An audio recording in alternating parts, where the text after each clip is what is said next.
Hi guys, tonight I'm going to demonstrate how to make an Hawaiian barbecue chicken braid. I'm going to show you some great tools and ways to make it easier. So let's get started. The first thing we're going to use is our close and cut.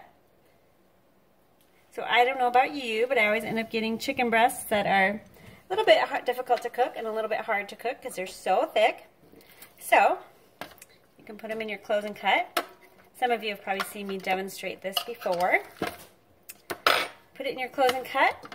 Use a large chef knife and just run it through there. You can use this for lots of other things too, like cherry tomatoes, grapes.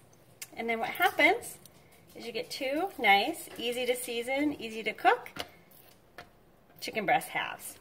Way easier to cook than that thick one we started with. Okay, now we're going to season our chicken. First we're going to use the silicone basting brush. I just have some olive oil in a batter bowl, or a 1 cup prep bowl.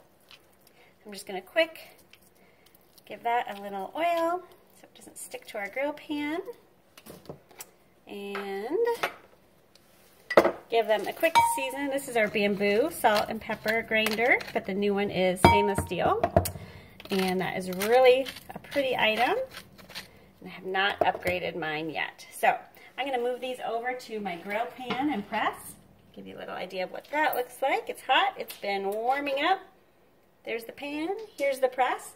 So I'm going to put that chicken in there and get it cooked and be right with you. Okay, we got those chicken breasts grilled up nice and moist. Now I'm going to use my salad chopper to chop up those chicken breasts. And of course, like I said, this is the salad chopper, but it's a great tool to chop up your chicken for recipes when you cook it on the grill, if you cook it in the microwave, really if you cook it anywhere. So we'll chop away. Okay, the next thing we're going to do is chop our onion using the classic Pampered Chef food chopper. I just have mine on the cutting board here. It's a 1/4 of a red onion, and we're going to chop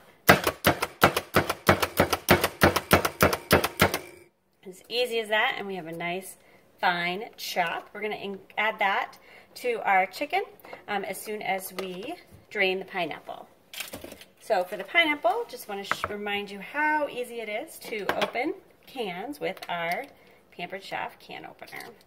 So you just put it in position and start turning, and that locks it into place. And we twist. And then when you reverse, it unlocks it. And then we have these little grippers that can grab the edge of the can. Although on pineapple it's a little more difficult. But you can grab the edge of the can and lift it right up.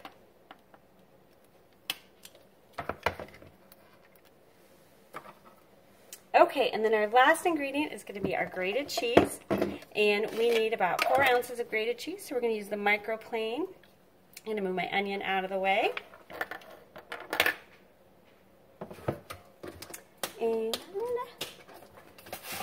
I like to grate my cheese over one of these flexible mats, and then you can just use the mat like a funnel to get it in whatever bowl you are. And you know the cheese that you buy in the package at the store? I mean, I do too, many times, but the block cheese actually works much better and is not filled with as many chemicals, or really fillers is what they call them. So I'm going to grate about 4 ounces of this, and then we'll mix all of our pineapple, onion, chicken together, and then we'll get a little sauce in there as well.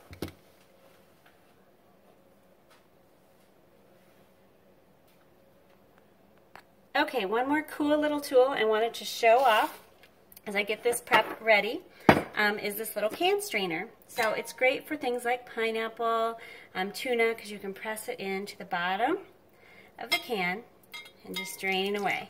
I'm just draining that into my empty batter bowl. Some recipes you might need to save your juice. In this case, we don't need to save our juice, but this helps me get all the pineapple tidbits out on their own, so they're ready to go.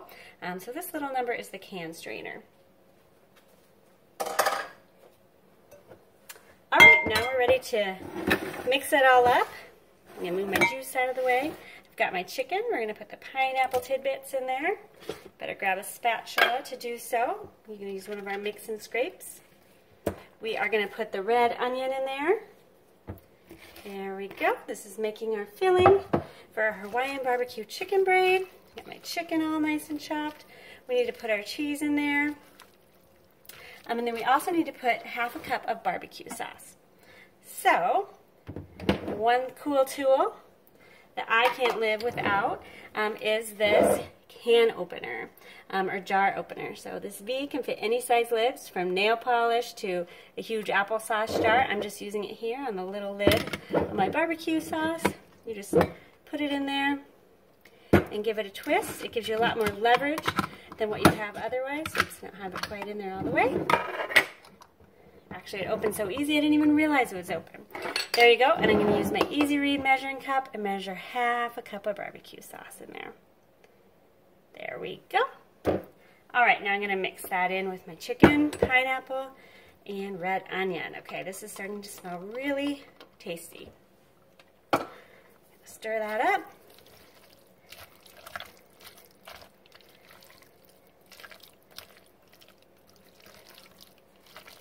Okay, and actually we do not put our cheese in till the end, so we sprinkle it with our cheese once we get it together. So I'm going to get a few more ingredients out to get this together, just our pizza crust to put it in, and the pan. Be right back. So now I have out our large entertaining platter. This is new. It's kind of in that beige collection. They came out with that color new this fall. And it is oven safe up to 450 degrees. So I need to actually turn my oven on to 425 and get that warming up, and we're going to bake it for about 10 minutes. So I'm going to take my filling and scoop that down the middle. Actually, before I do that, I'm going to cut some strips into this so I can braid it with the filling. And I'll finish that up off camera, but I want you to see the scoop that I am using. So this is the large scoop. It's about a 1/4 cup. So I'm just going to use that scoop, put it down, the filling down the middle of the braid. And then when I finish my strips and my filling, I'm going to sprinkle that cheese on top, and I'm going to braid the top of it. This is actually quite a bit of filling. It's going to be really full, and then I'm going to bake it, and I can't wait to show you what it looks like right before I put it in the oven, and then after I put it in the oven. And you can see my braid doesn't look quite as pretty as a picture, but I think it will do the job. We'll get this cooking in the oven. I'll tighten up the ends here so it doesn't come spilling out. And supper will be ready in 15 minutes. Okay, it's time to get our dish out of the oven. I actually have my kids' Pampered Chef oven mitts on. They fit me just perfect. I'm going to grab my dish out of the oven. And it's pretty golden brown. It's still sizzling with my melty cheese, but it looks delicious. I'm going to go ahead and grab my slice and serve. Has a nice serrated edge. And I probably would let this cool, but my family is hungry, so we are going to slice right into it and see how it is shaping up. Got a wedge here, and we can just see the chicken spilling out, and I'm going to let it cool down a little bit before we eat it, otherwise I think we might burn ourselves. But I hope you find some handy uses for some of the tools I showed off in this video. Have a great supper!